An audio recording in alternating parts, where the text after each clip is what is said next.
Bonjour à tous, aujourd'hui on va plonger ensemble au cœur d'un examen que beaucoup connaissent, mais dont on ignore souvent la richesse, l'examen ophtalmologique complet. Et vous allez voir, c'est bien plus qu'une simple question de lunettes, c'est une véritable exploration de l'un de nos sens les plus précieux.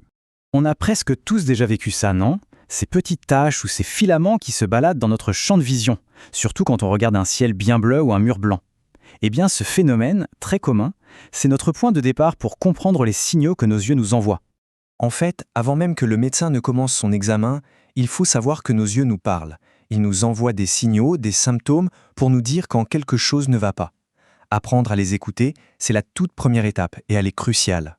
Alors ces fameux corps flottants ou mouches volantes, leur vrai nom c'est myodésopsie. Ce sont ces petites ombres qui semblent danser devant nos yeux et qui suivent nos mouvements avec un temps de retard.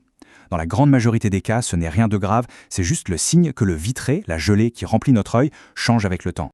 Autre chose, un peu plus surprenante, la perception de flashs lumineux comme des éclairs sur le côté du champ de vision, même quand les yeux sont fermés. Ça, ce sont des phosphènes. Et là, attention, il faut être un peu plus vigilant.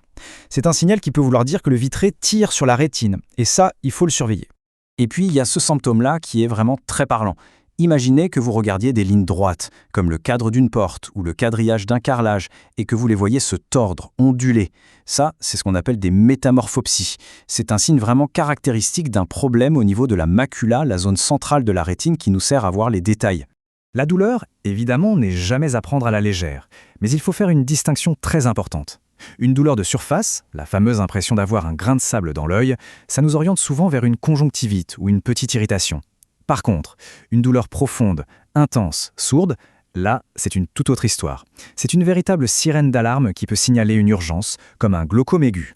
Bon, une fois qu'on a fait le point sur tous ces signaux, l'examen physique peut commencer. Et logiquement, on débute par l'extérieur, par tout ce qui est visible à l'œil nu. L'inspection est super méthodique, c'est une sorte de checklist. On regarde d'abord les paupières, pour voir s'il n'y a pas d'inflammation, un orgelet, ce genre de choses.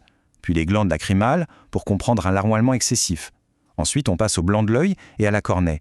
Et enfin, un détail qui peut paraître étonnant, la position de l'œil. S'il semble un peu sortir de l'orbite, ce qu'on appelle une exophthalmie, ce peut être le signe d'une maladie qui n'a rien à voir avec l'œil au départ, comme un problème de thyroïde. L'œil rouge, c'est aussi un indice précieux. Si la rougeur est très localisée dans un secteur bien précis de l'œil, on va plutôt penser à une épisclérite. A l'inverse, si tout le blanc de l'œil est rouge, avec plein de petits vaisseaux bien visibles, là, c'est le portrait robot de la conjonctivite.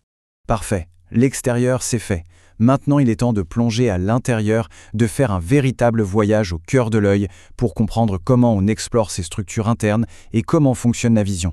En fait, le principe de la vision, en théorie, est assez simple. Le but du jeu, c'est que les rayons lumineux qui entrent dans l'œil convergent avec une précision d'horloger sur la rétine, cette sorte de pellicule photo ultra sensible qui tapisse le fond de l'œil. C'est exactement comme la mise au point d'un appareil photo. Mais bien sûr, parfois, cette mise au point n'est pas parfaite. C'est là que les défauts de vision entrent en scène. Si vous êtes myope, c'est que votre œil est un peu trop long.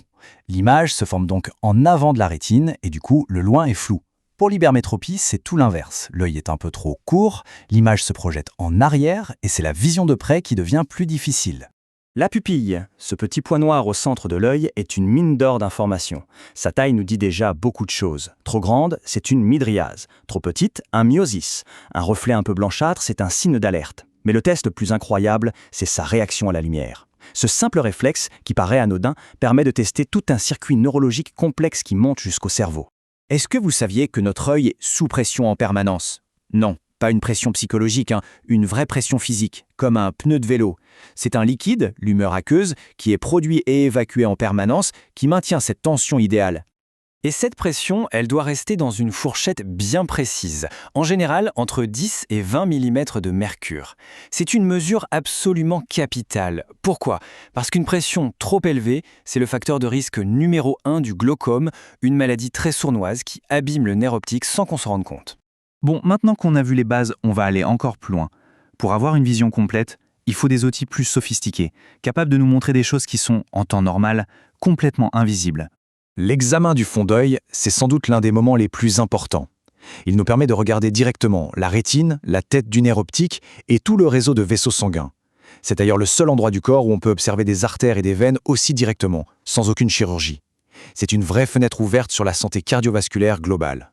Maintenant, une question un peu étrange. Est-ce que ce que nous percevons est vraiment la totalité de ce que nos yeux pourraient voir? En d'autres termes, notre champ de vision est-il parfaitement intact ou est-ce qu'il y aurait des trous dont on n'a même pas conscience? Et la réponse, on la trouve avec le test du champ visuel. Son but, c'est de débusquer ce qu'on appelle les scotomes. Un scotome, c'est une tache aveugle, une zone où l'on ne voit plus. Le plus fou dans tout ça, c'est que notre cerveau est un vrai magicien. Il est tellement doué pour combler les trous qu'on peut avoir des scotomes assez importants sans même s'en apercevoir dans la vie de tous les jours. Ce test permet de les révéler. Et pour peaufiner ce bilan, on termine avec quelques tests spécialisés. On va tester l'oculomotricité pour vérifier que les 6 muscles qui font bouger l'œil sont bien coordonnés. On évalue la vision des couleurs, souvent avec les fameuses planches d'Ishihara. Et enfin, le clou du spectacle, l'examen à la lampe à fente. C'est un microscope surpuissant qui donne une vue en 3D et ultra détaillée de chaque structure de l'œil. Alors, au final, que retenir de tout ça? La conclusion est assez simple mais fondamentale. Pour avoir une vision claire de sa santé, il faut regarder bien au-delà de ce qui est écrit sur une ordonnance de lunettes. S'il y a une chose à retenir, c'est vraiment celle-ci. Un examen des yeux, ce n'est pas juste un test de vue. C'est un véritable check-up, une fenêtre ouverte non seulement sur la santé de nos yeux, mais sur notre état de santé global. Et c'est là que tout le pouvoir de cet examen prend son sens. La prévention.